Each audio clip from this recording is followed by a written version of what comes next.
Fala, meus amigos e minhas amigas.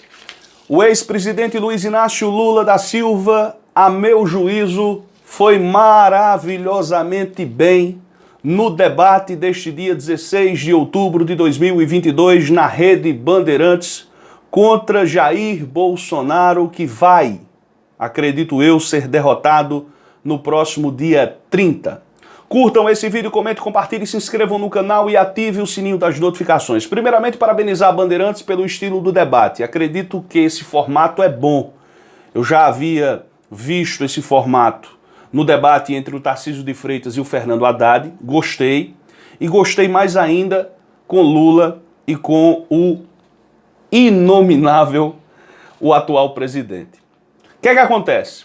Lula começou o debate tranquilo, sossegado, irônico, o que é bom.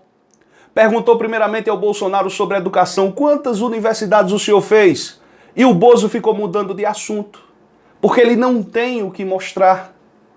Ele praticamente não fez nada, ele fez, ao que parece-me, uma universidade, e o Lula riu, e o Lula insistiu, e ele tergiversando, indo para lá, indo para cá. O assunto pandemia também colocou Bolsonaro nas cordas, porque o governo dele foi um desastre. Lula citou um dado interessante, que o Brasil representa 3% da população mundial, mas em termos de mortes, morreram 11% somente no Brasil, no mundo todo. Do número de mortes no planeta Terra por conta da Covid, 11% foram oriundas do Brasil.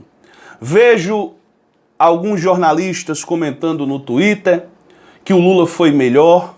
Vejo também matérias em sites, aqui por exemplo vejo no UOL, Bolsonaro e Lula se comprometem a não mexer no número de ministros do Supremo Tribunal Federal. Isso aqui foi numa pergunta da jornalista Vera Magalhães, e o Lula, quando saiu para responder, ele disse: Vera, pode ficar tranquila que você não será agredida por mim. Fazendo alusão ao último debate, quando o Bolsonaro ficou surtado. O Bolsonaro também tentou mostrar equilíbrio e cumprimentou a Vera Magalhães, que foi atacada não somente por ele, mas também por um deputado lá de São Paulo, um tal de Gil Diniz. Veja uma matéria que diz: Bolsonaro promete auxílio vitalício e Lula disse que o orçamento só prevê até dezembro, como de fato. Bolsonaro é um mentiroso, é expert em mentir, ele mente 7 vezes por dia. É mais ou menos assim o levantamento que foi feito.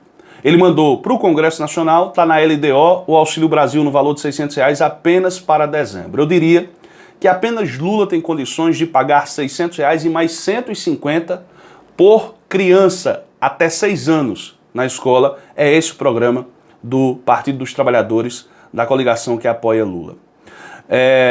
Bolsonaro cometeu um erro gravíssimo, que foi o de generalizar uma fala preconceituosa sobre as comunidades, falando na questão da visita de Lula ao Complexo do Alemão, né? Ele deu a entender que todo mundo que mora em favela é bandido, e o Lula riu e disse: o senhor deveria respeitar o povo brasileiro. O povo brasileiro e a maioria das pessoas que moram em favelas, a maioria absoluta, é constituída de homens de bem, de mulheres trabalhadoras e de homens trabalhadores. O Lula ressaltou a aliança de Bolsonaro com os milicianos do Rio de Janeiro. Ressaltou o vizinho dele que matou a Marielle e o tal de Rony Lessa. Bolsonaro não teve coragem de tocar no assunto presídio, porque o Lula já estava com a resposta pronta. Questão lá que o Lula venceu em presídios, o que é uma mentira. Se ele tocou nesse assunto, ele tocou de forma muito leve, porque Bolsonaro é apoiado por Bruno, goleiro Bruno, Bolsonaro é apoiado, ou foi apoiado por aquela Flor de Lis, Bolsonaro é apoiado por aquele Guilherme de Pádua. Isso foi até demonstrado no guia eleitoral. Então pegaria muito mal para Bolsonaro tocar nesse assunto, porque todo mundo sabe que camarada que é condenado pela justiça não vota. Quem votou nos presídios foram pessoas que não foram julgadas ainda. O debate teve uma audiência muito forte nas redes sociais, bateu recorde no YouTube, encostou na Globo, né? Globo que transmitiu Fantástico.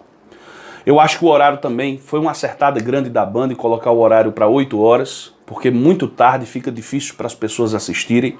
Eu vejo aqui a jornalista Thaís Oyama dizer o seguinte: campanha de Bolsonaro vê semana catastrófica e está desmotivada. Eu vi lá o Ciro Nogueira, eu vi lá o Fábio Faria e vi o juiz parcial Sérgio Moro. Tava lá o Marreco, né, com aquela cara de pau dele, ao lado do Bolsonaro, ele que saiu do governo dizendo que Bolsonaro queria encobrir as falcatruas dos filhos, interferindo na Polícia Federal. De modo que o Lula foi melhor do que eu esperava. Só falta o Lula bater forte e firme na questão corrupção, porque o Bolsonaro é enrolado até a goela. Ele não tem moral para falar em petrolão, ele não tem moral para falar em mensalão, ele não tem moral para falar em porra nenhuma. Esse orçamento secreto do qual ele comanda é uma excrescência. As rachadinhas pelas quais ele é acusado é uma outra excrescência. Então é isso, amigos. Foi mais ou menos isso o debate. Forte abraço a todos vocês e a luta continua.